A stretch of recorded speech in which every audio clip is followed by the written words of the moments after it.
We are facing a new normal, let's be honest. AI is omnipresent. It changes how we work, what professions we can learn, and what jobs to take.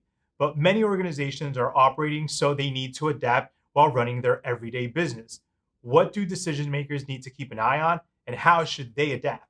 It's not easy.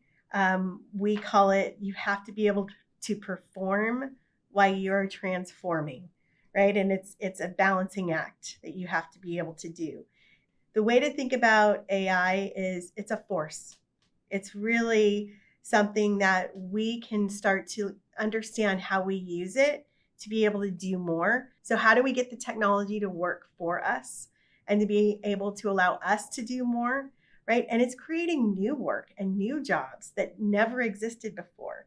And I believe that that trend is going to continue.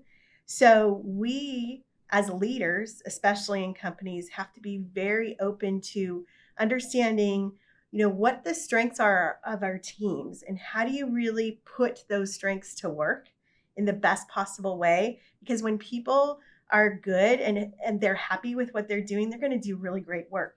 Let the technology do the rest of it, right? And how do you balance those two things together? So it's about balance and making sure you still keep the daily flow going, but also making sure you adapt and you are aware of, what is good and how your business could do better. Absolutely. You've also implied that AI is an exceptional technology development, which means an exceptional distribution requiring adaptation.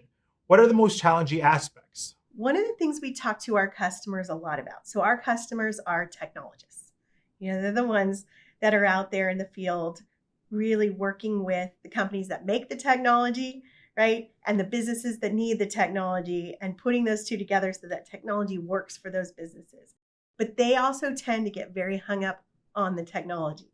And what we talk to them about is it's really about what that technology can do and what that business needs. So how do you think about the outcomes of what that business is trying to achieve? Are they trying to, be create a whole new personalized customer experience for the customers they're serving?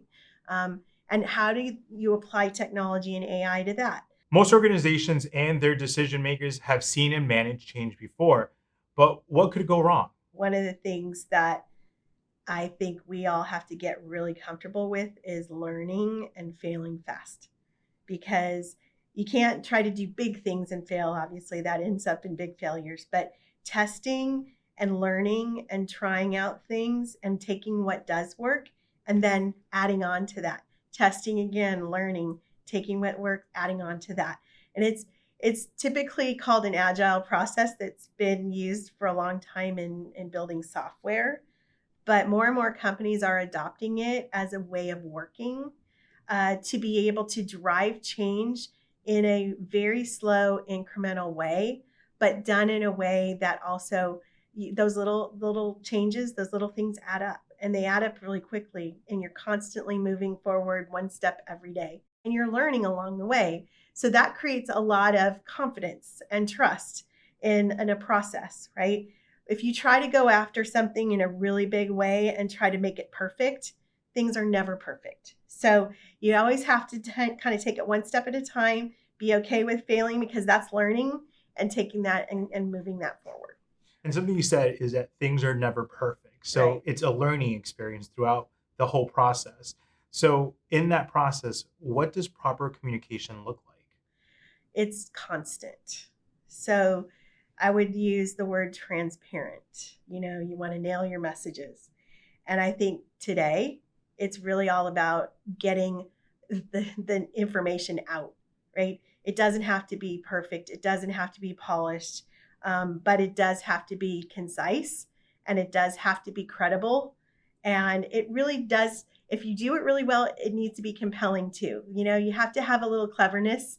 How do we connect with people? But really doing it in a real time way and not kind of holding things back and trying to get it perfect. Again, with communication, it's just keep communicating, being transparent. People really value that, and that also creates authenticity. So as a leader, how do we measure or how do you measure ROI, return on investment? It can be measured in a lot of ways. The first thing that I always do as a leader is understand who I'm communicating, who I'm delivering that return to. If it's shareholders, then what is the return they're expecting, right? If it's my executive team, that my colleagues, then what are they expecting from our team? If it's my team, then what are they expecting? Because it's hard to deliver a return on investment if you don't know exactly who you're sharing or communicating that return to. Secondly, it has to be measurable. You really can't say that you've succeeded at something if you can't measure it. So make sure you have the right KPIs or measures in place that's going to allow you to really measure what it is you're saying that you're giving that return on. In regards to the future, what do you think the future holds and how do companies adopt AI? So I think the future is exciting. And it's exciting because there's a lot that businesses and companies are doing with technology that's much more intentional and much more aimed at what a specific outcome needs to be for that business. AI is really a tool, it is a methodology of how you can drive those outcomes. And it really stems from having data. So lots and lots of businesses have data typically all over the place. Before when we started Xvantage, we had databases in every country. We had multiple databases and functions. And what we used with Xvantage is a way to be able to create a data cloud that we're using AI and ML technology to now make sense of all the data we had. Data for data's sake doesn't matter, but data, if you use it in an intentional way to really better understand either a customer set or a target market or a business outcome that you're trying to achieve, that's what AI can help you do. So, in regards to companies, businesses using AI, using data, what exactly should their next steps be, their results, and how should they measure success when using these type of tools? It's really important to start with the end in mind. So, as a business, what are you trying to achieve? Are you trying to differentiate yourself as a company? Are you trying to better understand your customers? Are you trying to enter new markets? What is it you're trying to achieve first? And then what is it that you need to do in order to get there? And putting a whole plan in place that really starts with understanding the key drivers of success for that outcome.